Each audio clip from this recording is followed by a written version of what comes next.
Marco എന്ന ചിത്രത്തിൻ്റെ 6-ാം ദിവസത്തെ ബാംഗ്ലൂർ ബോക്സ് ഓഫീസ് കളക്ഷൻ റിപ്പോർട്ടാണ് ഇന്നൊരു വീഡിയോ ഭാഗത്ത്.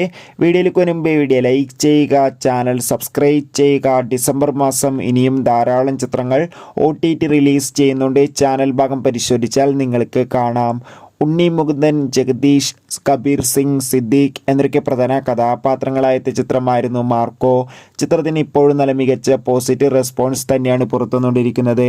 അതുകൊണ്ട് തന്നെ എല്ലാ സിനിമാ പ്രേമികളും ഒരേപോലെയാണ് മാർക്കോ എന്ന ചിത്രത്തിൻ്റെ ഓരോ ദിവസത്തെയും ഓരോ കളക്ഷൻ റിപ്പോർട്ടും അറിയാൻ വേണ്ടി കാത്തിരിക്കുന്നത്. ഫൈനലി മാർക്കോ എന്ന ചിത്രത്തിൻ്റെ 6-ാം ദിവസത്തെ ബാംഗ്ലൂർ കളക്ഷൻ റിപ്പോർട്ടൊക്കെ പുറത്തുവന്നിരിക്കുകയാണ്.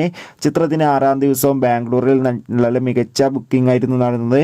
അതുകൊണ്ട് തന്നെ 50 ലക്ഷത്തിൻ്റെ അടുത്ത് വരെ കളക്ഷൻ നേടിയെടുക്കാൻ വേണ്ടി സാധിക്കുമെന്നാണ് ട്രാക്കിംഗ് റിപ്പോർട്ടുകൾ സൂചിപ്പിക്കുന്നത്. എന്തായാലും നമുക്ക് കാത്തിരിക്കാം മാർക്കോ എന്ന ചിത്രത്തിൻ്റെ കൂടുതൽ ബോക്സ് ഓഫീസ് കളക്ഷൻ റിപ്പോർട്ടിനായി. ചിത്രം കണ്ടവരുടെ അഭിപ്രായം തീർച്ചയായും കമൻറ്റ് ബോക്സിൽ രേഖപ്പെടുത്താൻ വേണ്ടി ശ്രമിക്കൂ. Bye bye.